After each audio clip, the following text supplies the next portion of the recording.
do meu projeto de pesquisa atual no GD. Eu fundei efetivamente o grupo de pesquisa em 2002. Esse grupo teve um primeiro projeto sobre estudos acerca da corrupção e impunidade, junto com integração regional. E de uns anos para cá, eu comecei com análise econômica do direito. Eu fui tocado por essa disciplina, que tem muito a ver com a capacidade de efetivação de direitos fundamentais. E eu até vou tentar explicar um pouco como isso, né? Eu não tinha preparado o PowerPoint, aí instigado pelo professor Sérgio, eu me lembrei que ontem fiz uma conferência que tinha um conteúdo de análise econômica do direito, explicava isso, área de soberania sobre recursos naturais, PowerPoint hoje, é um tema que tem a ver com intervenção de estados em outros estados, consistindo essa intervenção numa ingerência em assuntos internos ou externos do Estado, contra uma vontade estranha.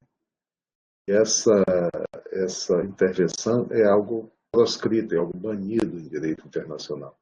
Eu, na curso de graduação em Direito, eu ensino Direito Internacional Público e Direito Constitucional. Então, o dever de não intervenção constitui o que se chama o corpo do direito cogente, aquele direito que existe independentemente de uma prisão positiva em tratados internacionais, como for, algo que todos os Estados devem respeitar por fazer parte da ordem jurídica internacional como algo obrigatório a todos os Estados. E o dever de intervenção, então, é algo assim. Ela acontece no mundo todo por os mais variados vieses diplomático, econômico, armado. Ela pode ser individual, ela pode ser coletiva, ela pode ser aberta, ela pode ser oculta, ela pode ser positiva, ela pode ser negativa. Houve um evento envolvendo México e França, onde foi feita uma contra-intervenção por conta justamente da ingerência que a França fazia no México em 1861. Eliminar a ingerência. Agora, as exceções a isso é quando o Estado solicita a intervenção, ele não solicitando, ele aceita a intervenção, quando ele é um Estado dependente de outro Estado, ou quando simplesmente o Estado recebe uma oferta de bons ofícios ou de mediação. Bons ofícios, por exemplo, foi o que os Estados Unidos prestaram a Israel e Egito no conflito de 78. Em 79, Camp David sediou um encontro onde os Estados Unidos reuniam, simplesmente não faziam uma proposta, simplesmente neutro para discussão e conversação. Ou é o que hoje é mais frequente quando se trata de manutenção ou restabelecimento da paz e segurança ou segurança internacionais. Essa intervenção ela é deliberada pela Assembleia Geral das Nações Unidas ou Conselho de Segurança das Nações Unidas, é o que ocorre nas chamadas atuações dos capacetes azuis, ou de forças nacionais coordenadas e lideradas pela Organização das Nações Unidas. É isso que ocorre hoje no Haiti, ocorre no Ruanda, essa intervenção para manter ou restabelecer a paz e segurança internacionais. Eu coloquei aqui exceções indevidas, porque muitas vezes se pensa em realizar intervenções ou ingerências a título de defesa e conservação, um Estado contra outro Estado, uma defesa do próprio Estado. Isso não existe. Um Estado hoje em direito internacional ele só pode atuar em legítima defesa com a obrigação de comunicar imediatamente as medidas tomadas. Legítima defesa real, a Organização das Nações Unidas, que assumiria, então, qualquer ato desse Estado a partir dali só autorizado pelas próprias Nações Unidas. Defender a democracia também, isso aí é algo muito relativo, que tem sido sido proscrito, alegação, motivos de humanidade. A Lei Aberdeen combateu o tráfico em 1845, era por motivos de humanidade. A gente sabia que havia um interesse econômico por trás disso. Proteger nacionais, ou coletiva, só por ser coletiva. No final da Segunda Guerra Mundial, o Uruguai convidou o Brasil a fazerem uma intervenção na Argentina. Isso fora do contexto completamente do direito internacional.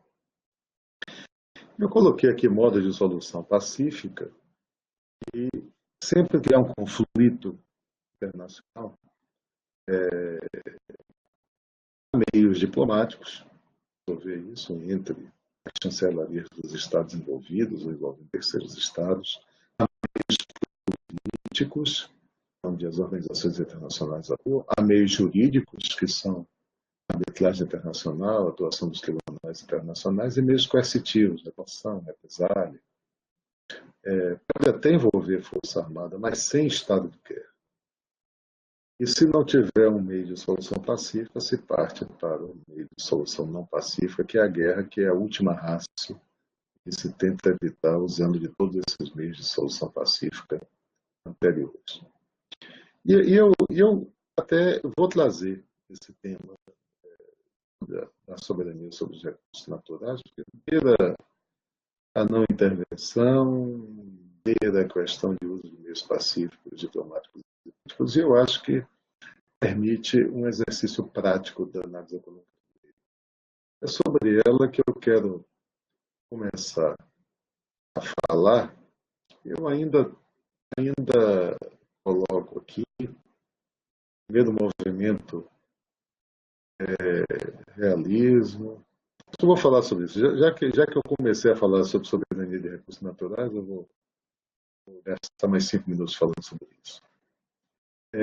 Esta ideia de realismo é uma ideia ligada à igualdade soberana dos estados e autodeterminação dos povos.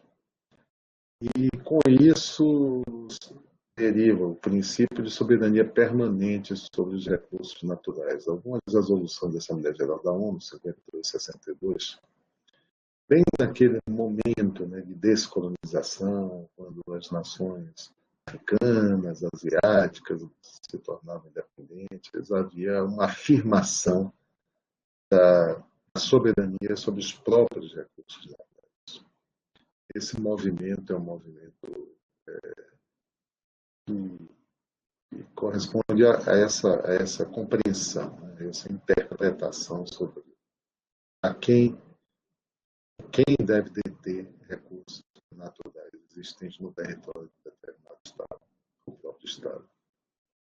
O Evo Morales, na Rio +20, ele falou abertamente na ideia de nacionalização de recursos naturais, sendo essa a principal ferramenta para superar a pobreza e desigualdade na região sul-americana. E tivemos, justamente por isso, o conflito Bolívia-Brasil, quando o petróleo, o gás, as refinarias foram nacionalizadas pelo Evo, que começou a discutir, inclusive, o custo, entendeu? O Brasil estava comprando muito barato, sem falar da própria nacionalização das refinarias. Naquela ocasião, até se pensou em uma intervenção militar, etc., mas isso foi deixado de lado e a crise foi absorvida. O Paraguai também, com Itaipu, inventando discutir o Tratado de Itaipu. Equador com o Brasil também a mesma coisa, por conta de gás. O sul do Equador tem reservas importantes, todas em áreas indígenas.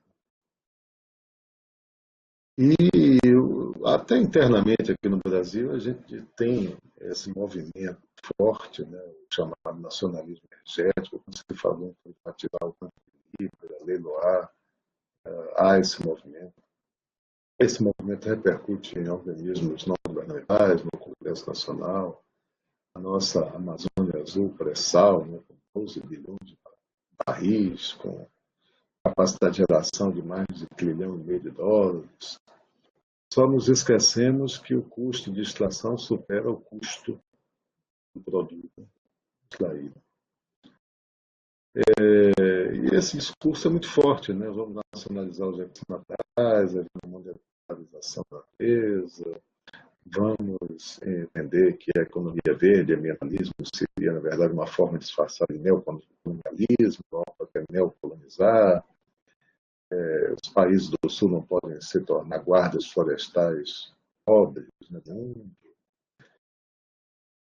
E esse movimento se explica justamente pelas ideias dos Estados emergentes sobre soberania e autodeterminação para a promoção do desenvolvimento. Essas são as ideias forças do movimento, que tem o seu extremo oposto, é justamente o globalismo. E esse globalismo ele é pronunciado não pelos Estados emergentes, ele é pronunciado por Estados europeus. Margaret Thatcher, por exemplo, em 83, se os países em desenvolvimento não pagam as dívidas, não conseguem pagar, que vendam seus recursos, riquezas, suas usinas. O Al Gore, a Amazônia não lhes pertence, mas pertence a todos. Mas, o François Mitterrand, o Brasil precisa aceitar uma soberania relativa sobre a Amazônia. Gorbachev, o Brasil deve delegar uma parte dos seus direitos na Amazônia aos organismos internacionais competentes que fariam a gestão desses recursos. Países desenvolvidos devem estender Estado de Direito para o que é comum a todo mundo. Então, as campanhas ecológicas estão deixando a fase propagandista para começar a fase operacional, que pode levar até uma intervenção militar direta na região. Isso foram palavras em 1992 de John Major, ministro da Inglaterra. Aí o Bush, George Bush também, debatendo agora em 2000, ao debate presidencial, sugerindo que a dívida externa fosse paga com florestas tropicais, ambientalistas querendo tornar em Berlim, Congresso dos Ambientalistas Alemães, a Amazônia floresta intocável, em 1990. Só a internacionalização para salvar a Amazônia, grupo de Cidade do Oeste, a Amazônia, Patrimônio da Humanidade, Conselho Ecumênico das Igrejas. É um movimento forte, é um movimento consistente, é um movimento preocupado com a preservação ambiental, com a manutenção da biodiversidade. É um movimento que radicaliza em relação ao primeiro, né? Antes era só de cada país, agora é de todos, e deve ser vivido por todos. Os países não têm qualquer soberania ou precedência que possam reclamar sobre esses recursos. Aí vem o terceiro movimento, que é o pluralismo.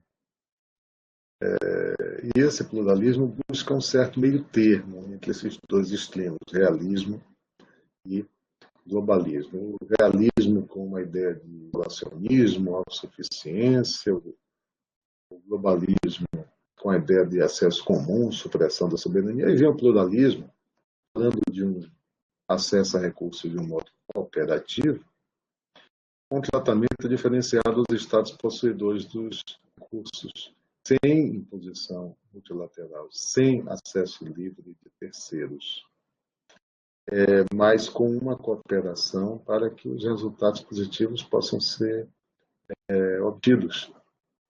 Aí vem a ideia de desenvolvimento durável. A exploração deve se ater ao desenvolvimento durável, uma expressão que surge no relatório Brundtland de 1987, hoje se diz que ela tem mais de 60 sentidos diferentes. E ela veio com a ideia de segurança ambiental, o princípio da precaução, responsabilidades comuns e diferenciadas, sempre no espectro de cooperação entre os Estados, como única esperança de transformar o homem em sistemas, única resposta possível. E aí eu destaco essa resolução 1803 da ONU. O Estado é o titular da soberania permanente sobre os recursos naturais, desde que, no entanto, exerça esse direito no interesse do bem-estar de sua população. Não há como entender que o bem-estar da própria população, questão ambiental, não interaja com o bem-estar global. já que os ecossistemas são interligados, a poluição, a supressão de ecossistemas, a perturbação dos ecossistemas, eles têm efeitos transfronteiriços, globais, e é afirmado essa soberania, mas é condicionada ao interesse comum. E é algo realmente que tem que se dar muita atenção. A diversidade de hoje, das 50 milhões de espécies, poucas são catalogadas, 1,5 milhão, 60% estão nos trópicos. Cada dia desaparecem entre 50 e 300 espécies novas. A proteção, ela, numa primeira fase, até Estocolmo, em 1972, esta grande conferência, que protegia espécies definidas numa escala nacional. Você tinha a proteção de baleias, uma convenção de 31, baleias Walsh, só a baleia Walsh 46, o atum 66, as focas antárticas 72. Isso muda depois de Estocolmo até o Rio, onde se começa a falar em habitat, em espécie, em desenvolvimento saudável, internacionalidade, prevenção, precaução, para valer mesmo. E aí se começam a ter convenções mais amplas, né? Reservas da biosfera, zonas úmidas, patrimônio natural e cultural, as CITES, comércio de espécies de flora e fauna ameaçadas, espécies migratórias, fauna e flora antártica, mar. O próprio Tratado de Madrid, o Protocolo de Madrid de 91, fala sobre isso. Até que é uma grande mudança em 1992, depois do Rio. 72 Estocolmo, 27 estados participaram na Convenção sobre o Meio Ambiente. Em 92, 115. E o nome não é mais Convenção sobre o Meio Ambiente, agora é Convenção sobre o Meio Ambiente e Desenvolvimento. Rio foi responsável por estabelecer o paradigma de que há diferenças entre países desenvolvidos e países em desenvolvimento. Não podem ser tratados da mesma forma. E é importante associar o desenvolvimento à eliminação da pobreza. Porque a grande queixa dos países em desenvolvimento é que eles estão sendo cerceados no acesso aos recursos naturais do estado de população por países que já esgotaram os próprios recursos naturais há muitos anos atrás e que agora querem que eles não o façam e sejam condenados ao não desenvolvimento econômico quando eles já alcançaram desenvolvimento econômico. Existe no direito ambiental uma tal curva de Ungeres que fala que no primeiro momento há degradação, mas depois há recuperação. Tudo muda a partir do Rio, né? E a questão precisa haver efetividade com recursos financeiros, fundos, ações nacionais eficazes, ações eficazes, a ideia de acordos recíprocos, bases contratuais, conservação da biodiversidade, utilização durável dos elementos, partilha das vantagens.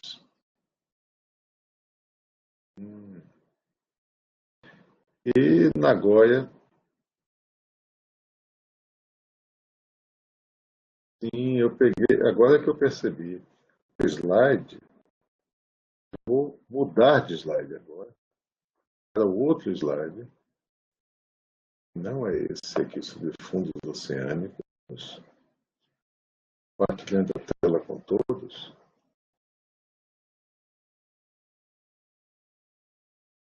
Bioética, AED e escolhas trágicas, era esse aqui. Todos ouvindo aí, é um silêncio grande nesse mundo virtual, a gente não sabe. Estamos sim, estamos sim. Ouvindo.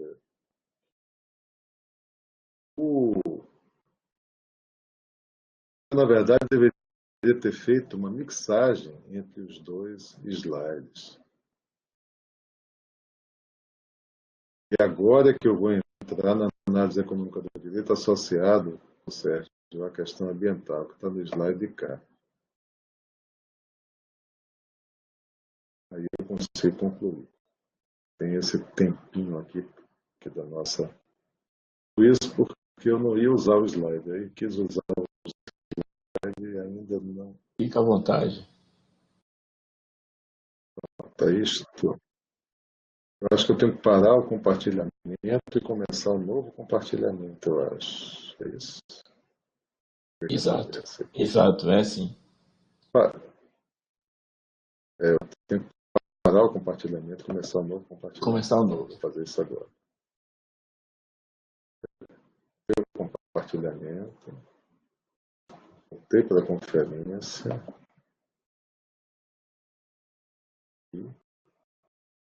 Janela do aplicativo está aqui.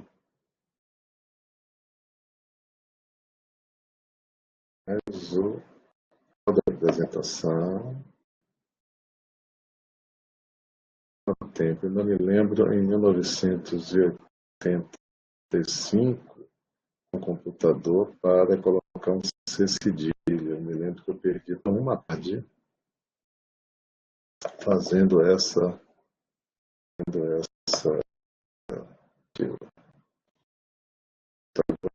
Eu acho que vai.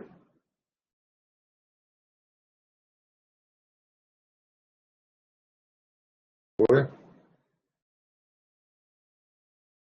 Acho que ele foi para um próprio slide anterior. Pessoal, eu coloquei o próprio slide anterior. Esse slide, o próximo slide, é esse aqui.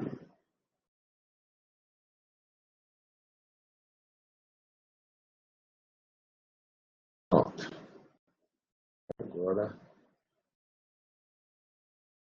Agora foi. Aí? Não, ainda não. Tem que compartilhar. Está lento aqui o compartilhamento. A minha tela foi encerrada, eu já reabri. Ainda não apareceu, Saulo. Não.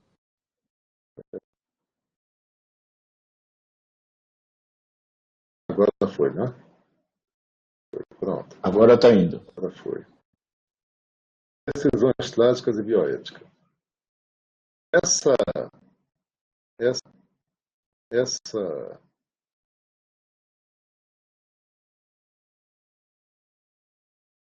começar aqui.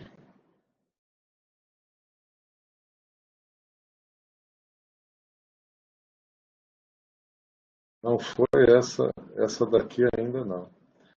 Sérgio, eu para falar de análise econômica do direito, eu vou falar sem compartilhamento. Me permita fugir desse compartilhamento, porque eu pensei que eu tivesse numa dessas aulas inserida, uma dessas palestras inserida a questão de análise econômica e não inseri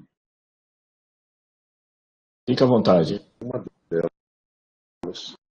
Ou inseri em outra delas, né? Mas não propriamente dela. A ideia de não. Vamos falar de análise econômica do direito, que era a nossa conferência, foi o plenário que eu considerei pertinente trazer hoje. Eu vou associar direito ambiental sim, mais adiante, para fazer o fechamento com tudo que eu falei sobre direito ambiental até agora. Nós começamos a trabalhar com análise econômica do direito na faculdade de direito. Nós começamos a perceber que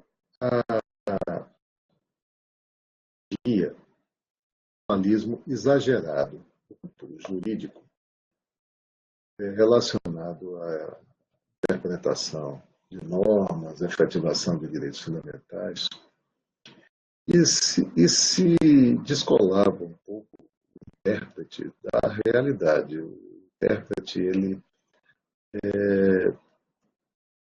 fazia uma subsunção fria do fato à norma, o direito pelo direito, e se cria um universo paralelo à realidade. Isso é muito comum na área jurídica, você tem uma verdade processual, uma verdade real. Muitas vezes a verdade processual não tem nada a ver com a verdade real. A verdade processual ela tem uma conformação a partir do que se conseguiu provar. O que de fato existiu está lá no mundo, mas o que está no processo nem sempre é uma reprodução fiel do mundo. Então você convive com duas verdades. E você cria arcabouços normativos, arcabouços jurídicos, um conjunto de normas de todas as hierarquias, Constituição, hierarquia mais elevada, leis, decretos. E você também imagina que esse tipo de arcabouço normativo, consiga responder a todas as demandas do mundo pelo que eles tragam à primeira vista ali, pela letra fria que trazem, e que a gente consiga fazer uma subsunção fato-norma. Dado isso, logo a previsão normativa deve ocorrer. E essas situações, às vezes, levam a gente a quilômetros da decisão justa, da decisão mais adequada. Há um brocado lá que é mais ou menos assim: Fiat Justitia e Pereat Mundus, quer dizer, faça-se justiça e pereça o mundo. E essa situação, né, levou a que juristas tentassem ter um viés mais pragmático. A gente fala em estudos empíricos em direito, possa fazer uma análise das consequências das normas e buscar uma interpretação que atente para as consequências adequadas das normas, sem essa subsunção fria, sem esse formalismo gerado, sem deixar que o direito se transforme em um fim em si mesmo, né? No Brasil, apesar de haver uma preocupação crescente com isso, o Supremo Tribunal Federal nem sempre ele embarca, nem sempre ele é muito preocupado com consequências de suas decisões. Muitas vezes isso a gente chama transcendência constitucional. Há julgamentos do Supremo Tribunal Federal que falam que os direitos fundamentais não podem, por exemplo, se tornar em promessas constitucionais inconsequentes, direito à vida. Então, todo tipo de prestação de saúde é fornecido, é implementado, e não há um limite a isso. E o que a gente vê é que orçamentos de determinados Estados-membros da Federação têm 50% comprometidos com prestações de saúde. Há uma inversão da boa gestão. O judiciário não é tecnicamente habilitado para essa referência, né? E cria-se um painel de profunda desigualdade entre os cidadãos brasileiros. A gente fala que há uma espécie de teoria da indiferença em curso, ou utopia, teoria da utopia. Foi uma frase cunhada por um jurista, Flávio Galdino, que fala que se toma, às vezes, os custos como externalidades dos direitos. E essas, quando deveriam ser uma internalidade de direitos. O título da tese de doutorado do Flávio Galdino foi, inclusive, Os Custos dos Direitos. Direitos não nascem em árvores. E se faz, então, essa crítica a uma certa ingenuidade positivista, a gente chama assim também, porque está lá na Constituição, todos têm direito à vida, se pensa, então, que todos têm direito à vida, como se os recursos fossem ilimitados. Essa crítica, ela tem até uma influência do realismo jurídico norte-americano. A análise econômica do direito lá tem o nome de Law and Economics, surgiu de críticos ao New Deal, aquele intervencionismo estatal exagerado da década de 30. E ali se via que muitas vezes algumas legislações iam gerar consequências exatamente opostas às consequências desejadas por todos. E esse law econômico surge numa escola específica lá de direito, a escola de Chicago. Direito e de economia. Alguns economistas, alguns juristas criaram uma espécie de movimento que se chamou a Escola de Chicago. Era de viés liberal, era de viés não intervencionista, tinha um pouco da ideia de que o mercado se autorregulava melhor do que a lei muitas vezes fazia, do que o Estado muitas vezes podia fazer. Em algumas situações, e até certo ponto, isso tinha razão mesmo. Mas hoje se evoluiu muito dessa ideia. Hoje se entende, numa segunda fase da Escola de Chicago, que às vezes o Estado precisa mesmo intervir. Agora, as consequências é que devem ser bem antevistas, para que não haja nenhum tipo de resultado inadequado perseguido. Ah, vem muita coisa, né, dessa escola de Chicago, desses primeiros dias aí, chega no Brasil. Há uma lição da economia fundamental. Recursos são escassos. Não se pode imaginar direitos como se eles não possuíssem custos. Toda vez que se concretiza um direito, há uma produção, há um emprego de recursos para isso. E se deixa esses recursos são escassos de se empregar esses recursos em outras finalidades. Então, se cria um emprego para um fim específico, uma externalidade negativa, que é o não uso daquele recurso para outro fim. Essas externalidades, às vezes, produzem até, apesar de consumirem recursos, produzem efeitos positivos e diretos. Então, as externalidades são positivas, as externalidades são negativas. Toda lei, então, quando lida com a alocação de recursos escassos, termina correspondendo a uma escolha dentre várias possíveis. O que se deixa de fazer, então, essa externalidade negativa é um trade-off, é uma oportunidade perdida, é a segunda escolha locativa mais interessante, que é abandonar. A economia ensina tudo isso, né? A economia ensina. Não existiria economia se não existisse escassez, né? Se você fala economia com escassez. A economia é definida como uma ciência que estuda o ser humano, como o ser humano se comporta, toma decisões em um mundo de recursos escassos, né? Keynes dizia que era uma técnica de raciocínio. Ela vai ajudar essa escolha racional, essa tomada racional de decisões jurídicas, sejam abstratas, leis, sejam concretas, decisões, na descoberta.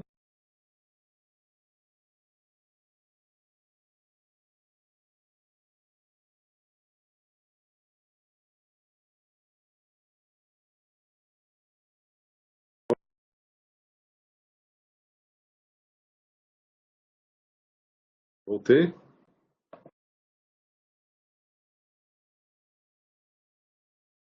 Eu lhe ouço, mas Conectado, eu estou voltando. Eu não tá sei. voltando. Caiu, mas voltou. Levantou. Caiu e voltou. Pronto. Eu falava, professor Sérgio, da questão das consequências, né? E falava, por exemplo, da importância de se ter uma análise econômica do direito. Ia dar o exemplo.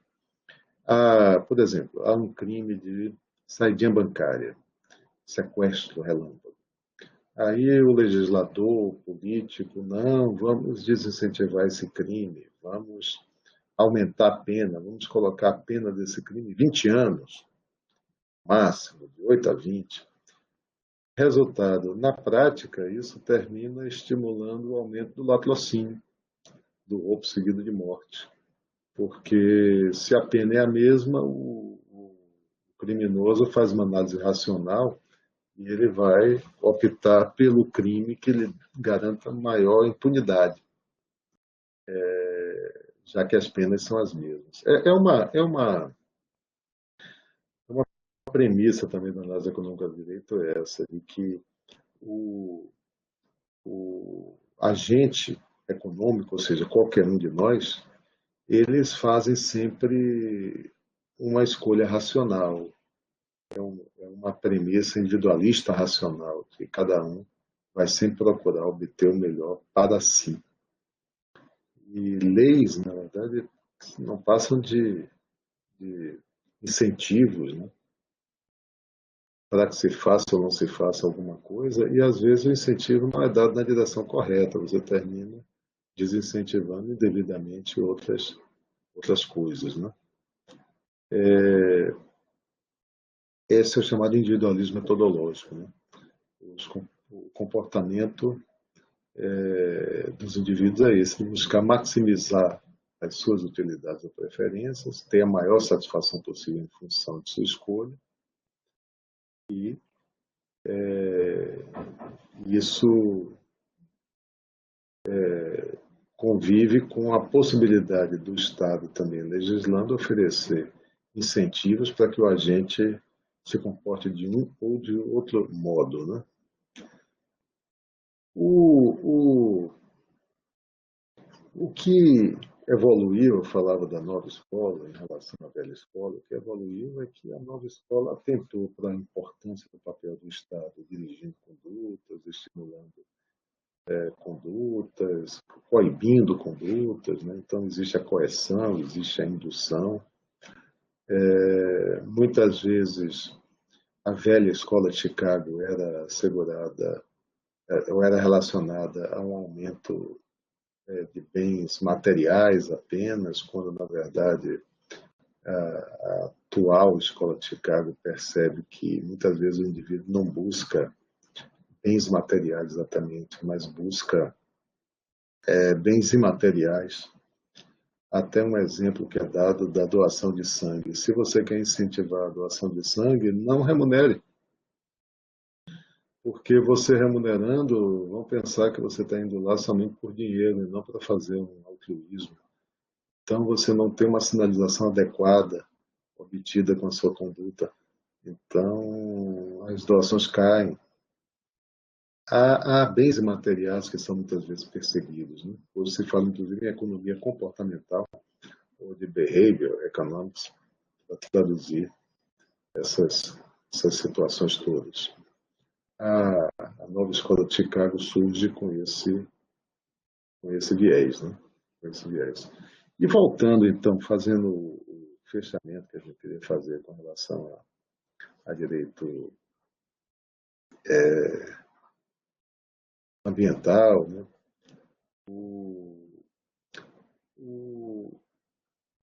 Tudo funciona muito com a percepção de que a legislação ela deve incentivar adequadamente e que se deve ter em conta sempre as consequências das decisões que são tomadas no viés pluralista, aquele terceiro viés que a gente falava, surge a preocupação com o desenvolvimento e compensações pela utilização preservacionista de recursos naturais.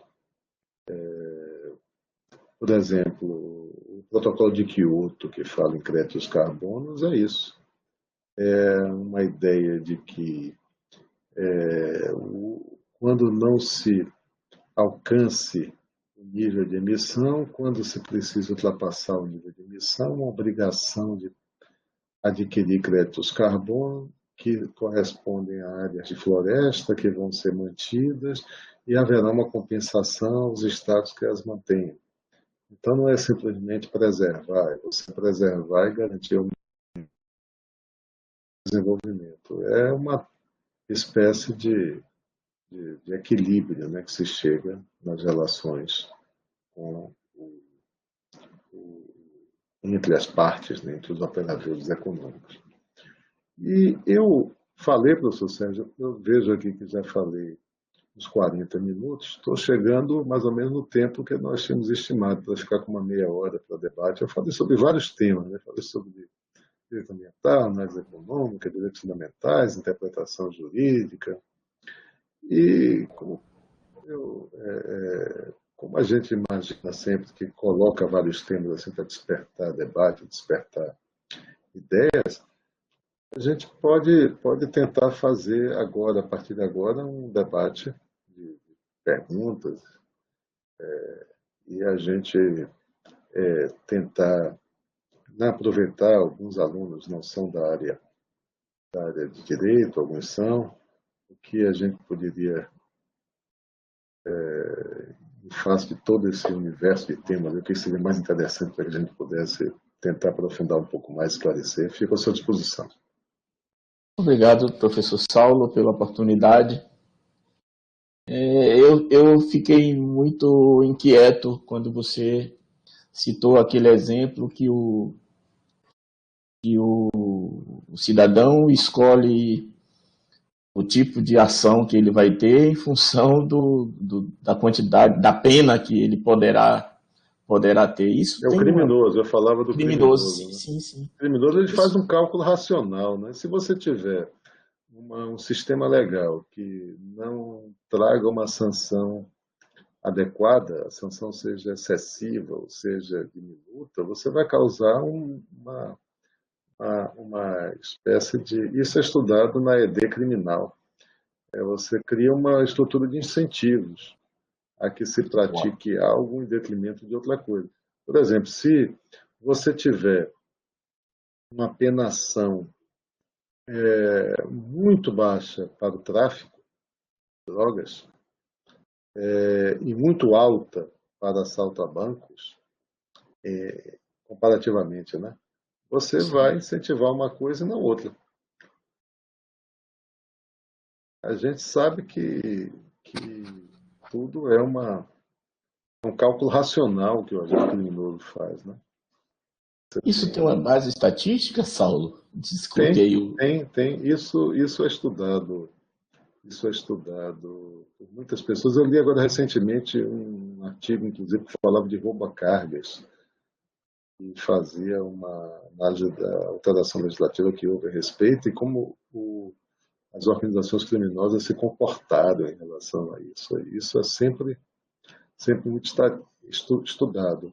Há vários casos. A ED você pode estudar em campo civil, campo administrativo, campo comercial, campo internacional. Você tem exemplos a toda hora de mau uso da estrutura de incentivos que é a legislação. Mas é verdade, isso tem estatísticos. Eu tenho outra pergunta que me inquieta bastante. É o uso da inteligência. Você vê hoje em dia alguns roubos que ocorrem com um nível de inteligência, com o trabalho de profissionais de forma digital. Como o direito está vendo isso? O que é que eu fico eu fui quase que fui vítima de um roubo que o cidadão ligou para mim, a minha casa, dizendo que meu cartão estava sendo tentando comprar com o meu cartão, que era para eu entrar, para eu telefonar para o número que estava no verso do meu cartão e reclamar com o Banco do Brasil. Quando eu fiz isso, ele entrou ele clonou o meu telefone, eu tive acesso a um número que não era o número que estava no verso do meu cartão, e se eu não tivesse um bom seguro no meu cartão, eu tinha tido problema. Porque Olha, eu vou ele responder. chegou, ele chegou a entrar na minha conta e começou a gastar. Ele assumiu, né, por Sim, conta sim. justamente do código que ele enviou e que permitiu acesso e clonagem desse Aí você elemento. fica vendo que tem inteligência nisso aí, não é um ladrão de carteira no meio da É, rua. eu diria que há inteligência e há falta de inteligência, né? Na verdade, há falta de investimento. Nós não temos a expectativa real no Brasil de que tenhamos um aparelho policial eficiente para enfrentar esse tipo de criminalidade. Os depósitos são rastreáveis, as pessoas são rastreáveis, as agências têm câmeras de segurança, os caixas eletrônicos têm câmeras de segurança. Esses crimes eletrônicos às vezes recomendam que você faça depósito na conta de alguém, mas aquilo é transferido com uma quebra de sigilo bancário, se consegue chegar a identificar os responsáveis. Nós temos tecnologia para encontrar esses autores desses delitos. O que nós não temos digamos, uma estrutura policial com recursos humanos e materiais adequados. Nós não temos uma expectativa no Brasil de contar com uma polícia, nós não queremos investir em polícia, em investigação, além do patamar que nós investimos. E nós temos muitas vezes é uma queixa generalizada do aparelho policial, de falta de elementos, recursos, meios, etc. Se chega numa delegacia de polícia, você vai encontrar lá centenas de inquéritos. E alguns vão ser escolhidos com os recursos escassos disponíveis e se dá prioridade a eles, os demais vão prescrever, os demais vão ser abandonados. É uma questão de prioridade mesmo nossa. Nós preferimos atentar para outro tipo de prioridade. Para nós é muito mais conveniente uma obra para isso ou aquilo do que investimento em polícia, que seria algo a fundo perdido. Cada sociedade tem polícia que quer, né? E que faz por merecer, né? Eu vejo a situação dessa forma. Eu lamento. Eu tive experiências também. Eu, como juiz, eu vejo isso quando a gente tenta dar andamento na área criminal, as dificuldades, e mesmo na área federal, as dificuldades existentes, quanto mais na área estadual, a ineficácia do sistema, que, por ser um sistema repressor, às vezes se confundem as coisas e se acha que não se deva investir nele, justamente por ser uma força de segurança, uma autoridade pública. Né? Nós estamos numa fase de questionar tanto, né, a presença, a intervenção do Estado opressor, por que incentivar, valorizar polícias, etc. Mas é isso, é falta de aparato mesmo. Eu tive um carro roubado há alguns anos atrás, à mão armada. Telefonei para o número 190 e disse: fui assaltado, tomaram meu carro, estão aqui na rua tal, está engarrafado, vocês podem mandar uma viatura interceptar? Senhor, nós não fazemos esse serviço, não. O senhor se dirija. Eu liguei para a polícia. O senhor se dirige à delegacia de furto de roubo e preste queixa. Essa é a polícia brasileira. Nós temos nós temos que ter uma definição, né? Custa caro, nós queremos pagar por isso ou nós queremos deixar tudo do jeito que está, faz de conta que eu tenho uma proteção suficiente, né? Os recursos são escassos, eu estou priorizando em outras coisas. Muita gente acha que alguns interesses são interesses vitais, né? Se você falar em vida, saúde, educação, mas tudo isso custa dinheiro e tudo isso tem que competir com outros custeios também. O orçamento é uma deliberação extremamente moral. O reflexo, é o espelho de uma sociedade, a elaboração do orçamento, uma lei orçamentária. A gente não dá a menor bola para isso. Ninguém fala em orçamento participativo, ninguém quer prestar atenção nisso, todo mundo reclama depois, mas ninguém, digamos assim, se incorpora, né? Incorpora um juízo adequado sobre essas escolhas orçamentárias. Mas eu acompanho o seu drama, professor Sérgio. Também já passei por isso. Obrigado, professor Saulo. Podemos abrir para perguntas. Pedro, você não quer fazer a pergunta diretamente?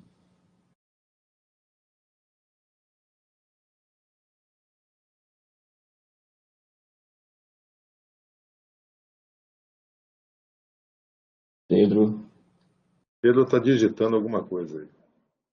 Rodrigo.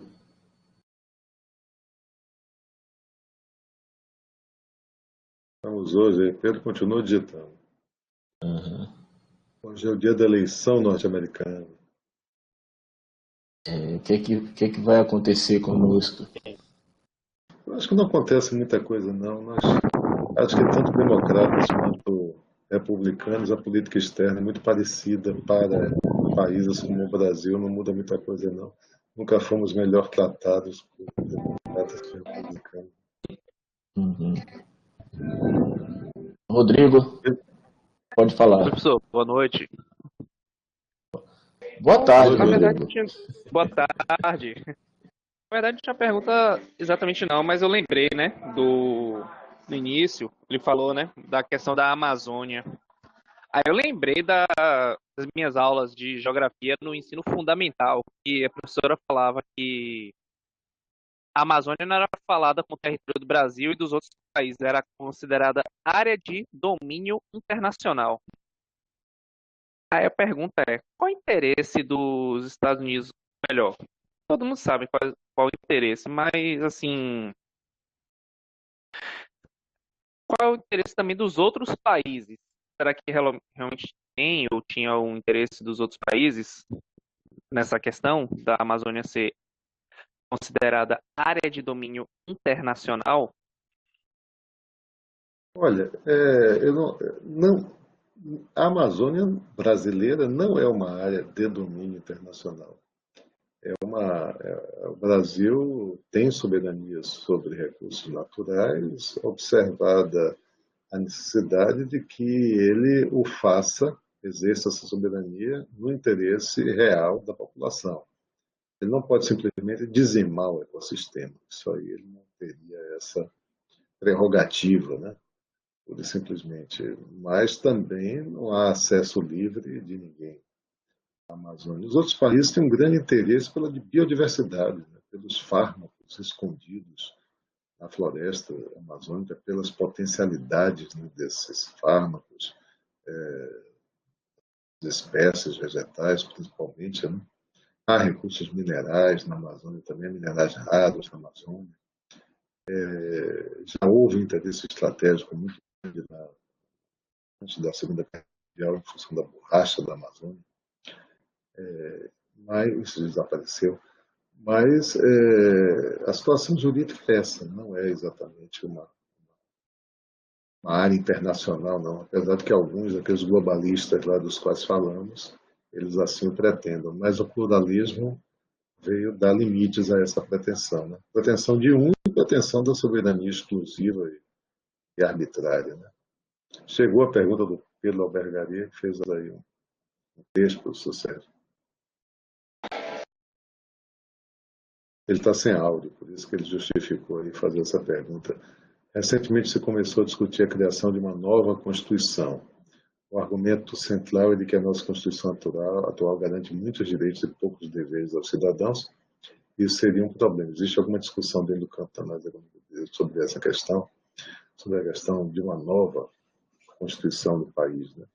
Na verdade, alguns falam em um novo processo constituinte, mas não vemos assim, um clima apropriado, né, para um novo processo constituinte no Brasil. Nós tivemos, depois do regime militar, uma grande oportunidade, né? Havia um grande desejo da sociedade brasileira em alterar o estado de coisas. Veio a emenda constitucional 26 de 85, instalamos a Assembleia em 86 e promulgamos a Carta em 88. Será que atualmente nós temos um clima semelhante para uma revisão assim ampla da Carta, com risco, né, de alguns retrocessos, que uma revisão ampla da Carta possa sair, né? Muito se queixa da Constituição brasileira, dizendo que ela teve 108 emendas, que tem 250 artigos. Mas, veja bem, essas 108 emendas que aconteceram mostram a capacidade dela se adaptar aos tempos e responder às circunstâncias e manter o seu prestígio.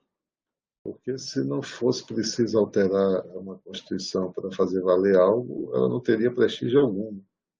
Eu acho que é uma marca, do prestígio dessa Constituição. O fato de ela ter 250 artigos significa apenas que ela segue uma tendência de vários países em terem constituições que levam a patamares superiores, hierárquicos, determinadas constituições. A Constituição norte-americana está aí desde 1687 e é péssima, péssima Constituição, uma Constituição lacônica que força a Suprema Corte americana a reinventar a Constituição a cada momento, porque ela não disciplina muitas e muitas coisas. Hoje mesmo eu escutava um programa na CNN sobre o processo político norte-americano, quando havia uma lacuna na Constituição sobre se os delegados deveriam ou não se submeter ao voto popular dos eleitores daquele Estado, ou se eles eram livres ou não. A Constituição simplesmente é silenciosa sobre um tema tão relevante quanto esse, a Constituição norte-americana. E esse tema terminou sendo levado à Suprema Corte, que disse que cada Estado que resolvesse. Então, tem estados onde o representante é vinculado ao voto popular e tem estados onde o representante não é vinculado. 32 estados é vinculado e nos restantes não é vinculado ao voto popular. O voto popular pode ir no sentido e ele, individualmente, como delegado, votar em outro candidato, indicar o voto a outro candidato. Imagine que situação. E lá não muda uma Constituição, porque para mudar uma Constituição lá é necessário que 3/4 dos estados concordem com a mudança. Então, e 3/5 do Congresso. Ou seja, é praticamente impossível se fazer. 2/3 do Congresso, 66%, e 3/4, 75% dos estados. Tem emenda constitucional que leva 100 anos para ser aprovada lá, porque tem que passar por 75% dos estados, da Assembleia Legislativa dos Estados. Ou seja, não muda por isso a Constituição norte-americana. E é reinventada. E nós não podemos embarcar numa crítica assim à nossa Constituição, não. Mas realmente eu não vejo ainda um ambiente favorável para essa mudança, não.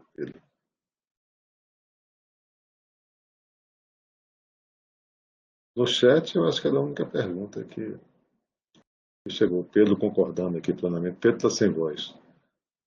Ele está sem áudio. No chat foi a única que chegou, professor Sérgio.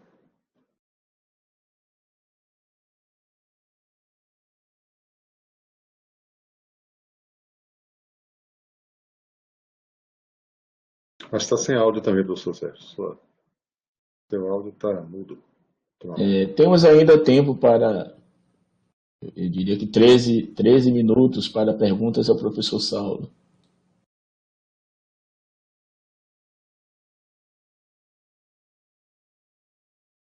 Saulo, não sei. O público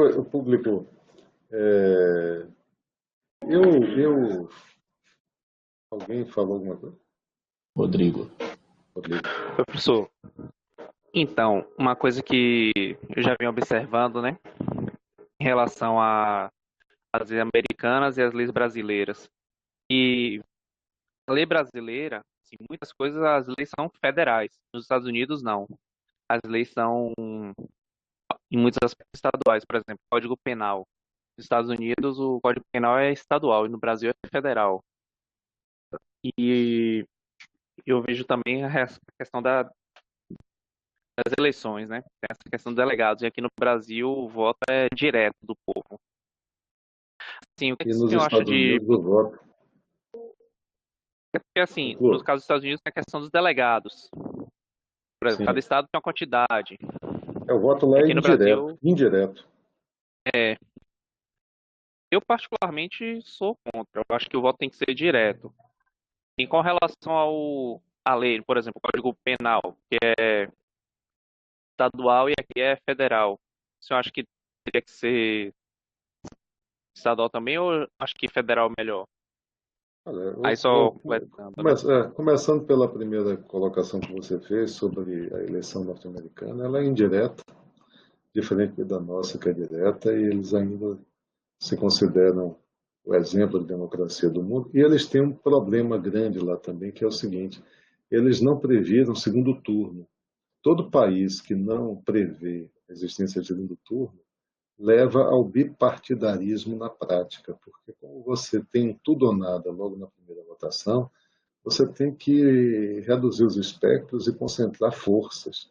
Então você tem sempre isso acontecendo, partidos com maiorias muito pequenas, né? Sempre sendo formadas, o que gera um desgaste de governabilidade muito grande às vezes você é até eleito, mas não tem uma das casas legislativas a seu favor, com maioria ali, porque é bipartidarista. É o caso, por exemplo, do Obama, onde o Senado era republicano. Moral da história, num dos mandatos do Obama não foi aprovada nenhuma lei, porque o Senado simplesmente era republicano na maioria. Então, esse tipo de governabilidade, o modelo institucional norte-americano, ele não me parece um modelo para ser copiado, não. Inclusive, o próprio presidencialismo, ele é uma cópia dos Estados Unidos. Só quem adota presidencialismo além dos Estados Unidos é a América Central, aquelas repúblicas menores da América Central, a América Latina, a África Equatorial e um país da Ásia. A maioria do mundo é parlamentarista. E nós vivemos essa influência aí. O Rui Barbosa dizia, quando da Constituição de 1891, que o Brasil se fechou aos bancos do Sena, né, a França, ao modelo europeu. E ele, que não era um país federalista, antes não havia naquele momento não havia federalismo que bastasse. Tanto que na Constituição de 81 foi permitido que, a semelhança dos Estados Unidos, os estados membros da federação tivessem códigos de processo. Então a Bahia tinha um código de processo civil, São Paulo tinha um código de processo civil. Isso nos Estados Unidos ocorre, né?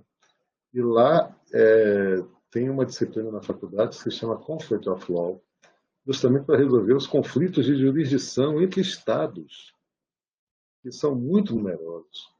Aí, professor Sérgio, aquilo que a gente falava na área criminal, né? Há determinados crimes onde os criminosos se especializaram em praticá-los em determinados estados da federação, onde a pena é menor. Se você realiza uma determinada conduta delitiva, vá montar seu escritório, sua sede, onde a pena é menor. Isso, agora, não que não existam leis federais. Existem leis federais, existem leis que prevêem crimes federais, como estadual, aí vai, quem investiga é o FBI, já é o Federal Bureau of Investigation. Você tem legislação federal muito, muito forte, muito volumosa nos Estados Unidos. Você tem tribunais federais, você tem juízes federais que aplicam essa legislação federal nos Estados Unidos. Agora, evidentemente, o federalismo norte-americano é muito mais forte do que o federalismo nosso, né, que nós possuímos no Brasil hoje, que temos uma descentralização menor do que aquela existente nos Estados Unidos. Não sei se respondeu. É isso. Assim, desculpa, boa parte eu não consegui ouvir porque minha conexão caiu, né? Mas assim, pelo menos o que eu consegui ouvir, minhas dúvidas foram esclarecidas. Aí eu lembrei de outro ponto nas eleições americanas, que é o seguinte: em alguns estados, alguns partidos não existem. Aí o que é que acontece? Vamos supor, se o Partido Democratas não existe em um estado, o candidato do Partido Democratas, no caso, não aparece na cédula de votação nesse estado. Eu acho também Nós, um erro. nós Aqui no temos, Brasil não Rodrigo, acontece isso. nós temos um sistema no Brasil muito melhor do que o sistema americano. Nós temos um ramo da justiça neutro, que é a justiça eleitoral, apesar da composição de tribunais regionais eleitorais terem advogados que não deveria ter, mas é um ramo neutro, pelo menos são minorias, são 2 entre 7 nos tribunais eleitorais. No TSE também é uma minoria.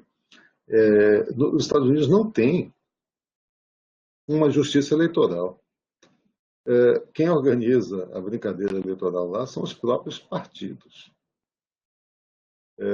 E às vezes você tem lá denúncias de candidatos conduzindo o processo eleitoral, porque são eles próprios que fazem.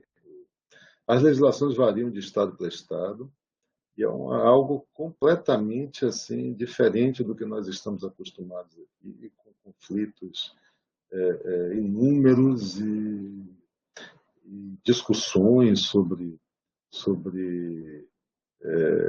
Por exemplo, os distritos que elegem um representante, porque o voto é distrital em vários estados lá, os distritos se rearranjam a cada eleição, a depender de quem está à frente, de quem está. É uma situação muito menos evoluída, muito mais precária, muito mais problemática do que a situação brasileira. A gente não deve nada a eles em relação à organização do nosso sistema eleitoral. A gente só precisa criar maior vinculação e consciência nossa em relação àqueles que elegemos. É isso que a gente precisa. Nosso problema é outro. Não é institucional, não. Institucionalmente a gente está muito bem. A gente precisa só melhorar nossa performance eleitoral, né? Os valores que a gente precisa buscar nos candidatos precisam variar um pouco. Né? Uma outra questão que ainda me inquieta muito, Saulo, a questão das leis referentes ao aborto. Você acha que vamos ter algum avanço nos próximos anos? Olha, é um tema sempre difícil, porque as sociedades normalmente são muito divididas em relação à opção por autorizar ou não autorizar o aborto. Não é um privilégio do Brasil não saber muito se aprova ou não aprova a legislação abortiva de uma forma. É uma discussão que existe na Inglaterra, Estados Unidos, França, Itália, Argentina, em todos os países. É um tema muito conflituoso, né?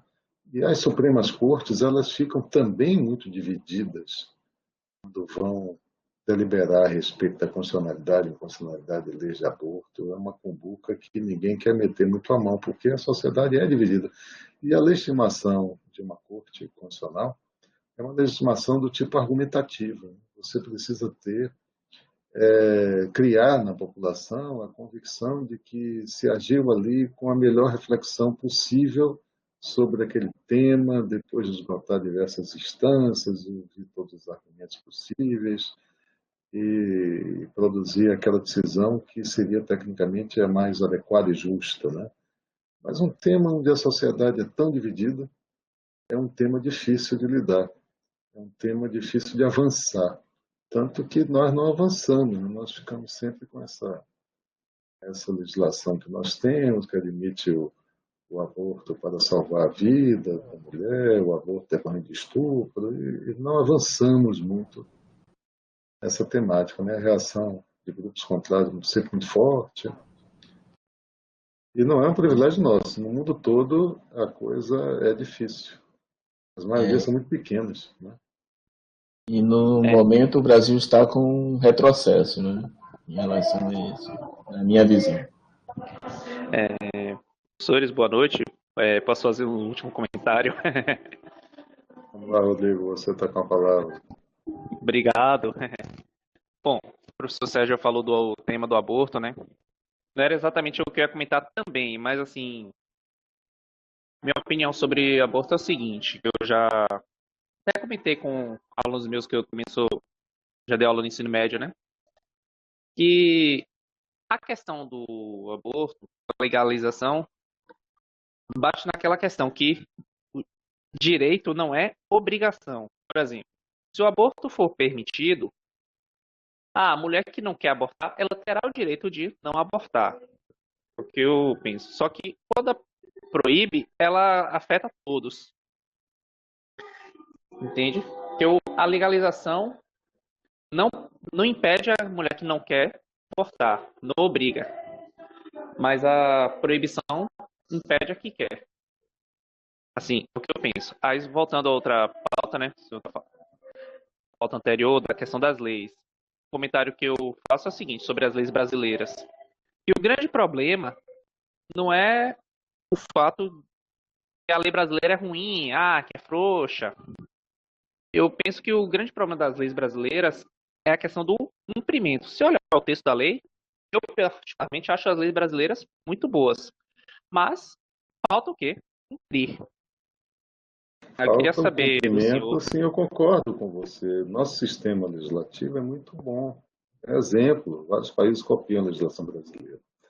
Falta alguma estrutura estatal, implementação de algumas dessas previsões normativas, e falta também a vontade da sociedade em ver de fato.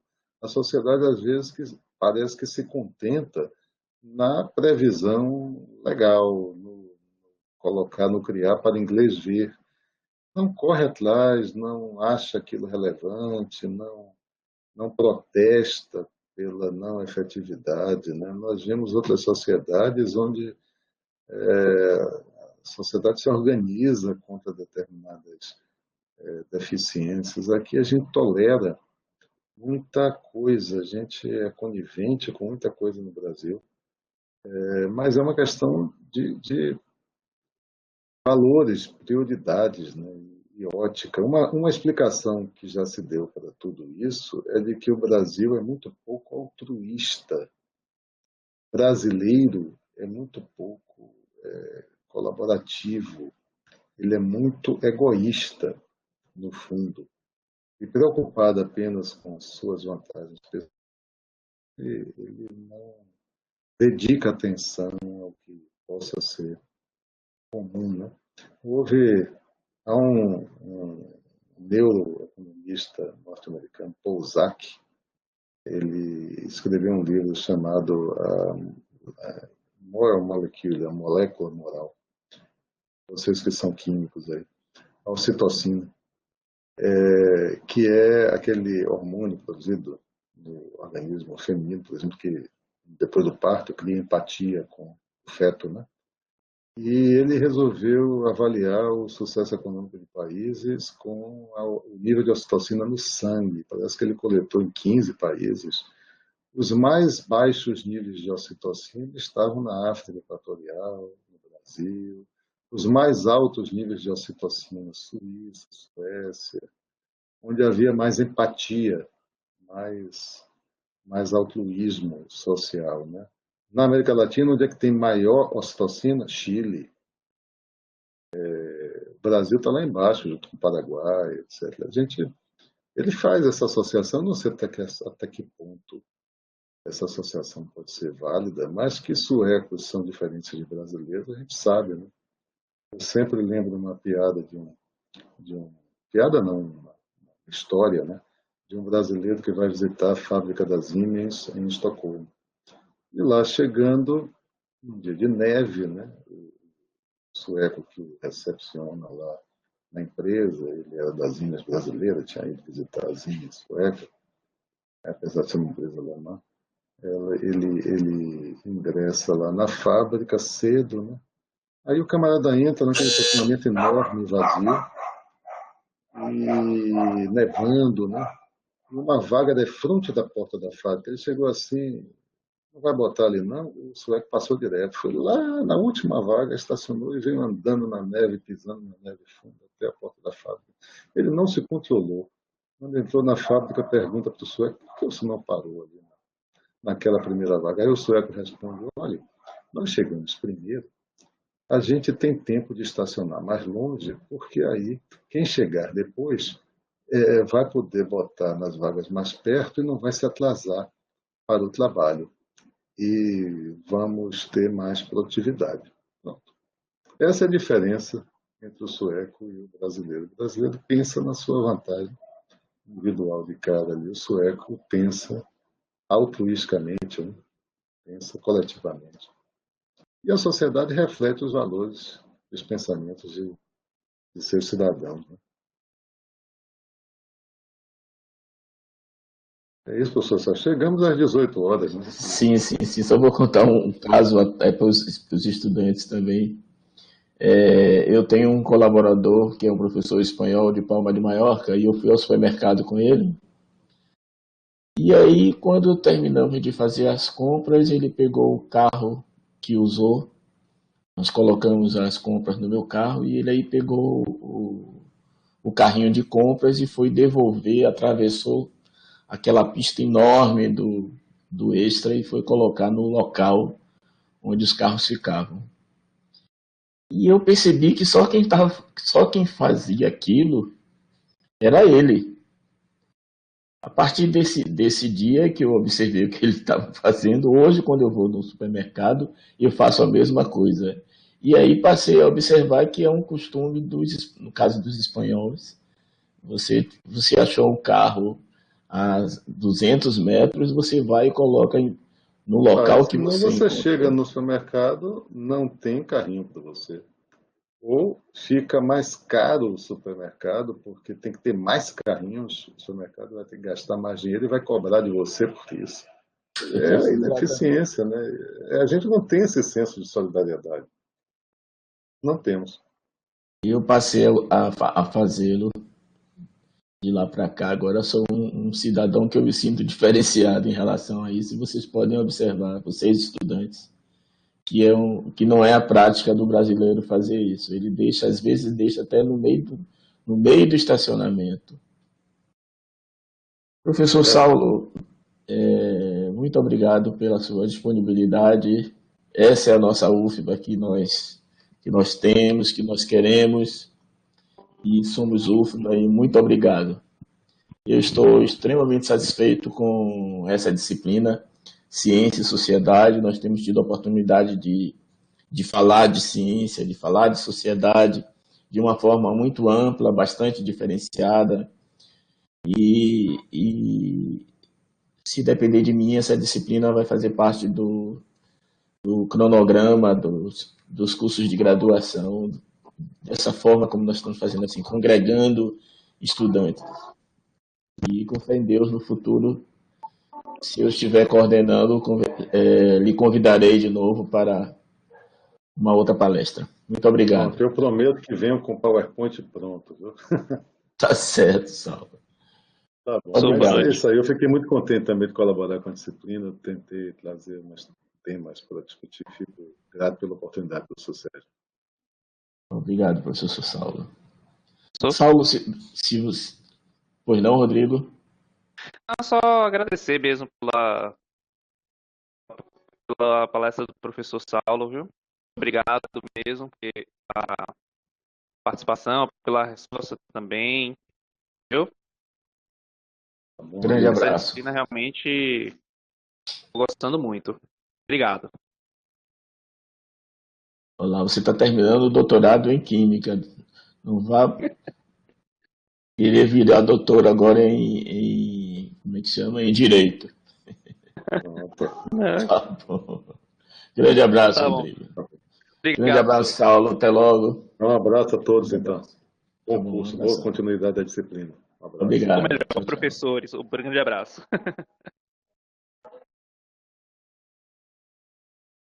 Bem, eu vou mandar um recado para os estudantes da disciplina pelo grupo de Zap,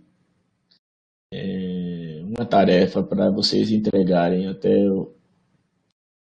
a penúltima aula, para que nós possamos dar as notas referentes à disciplina.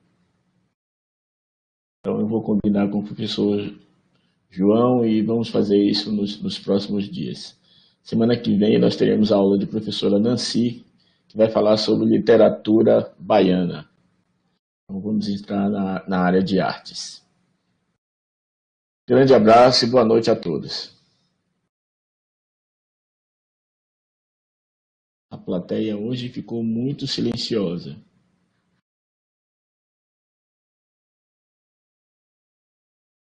Até você, João, não falou nada hoje.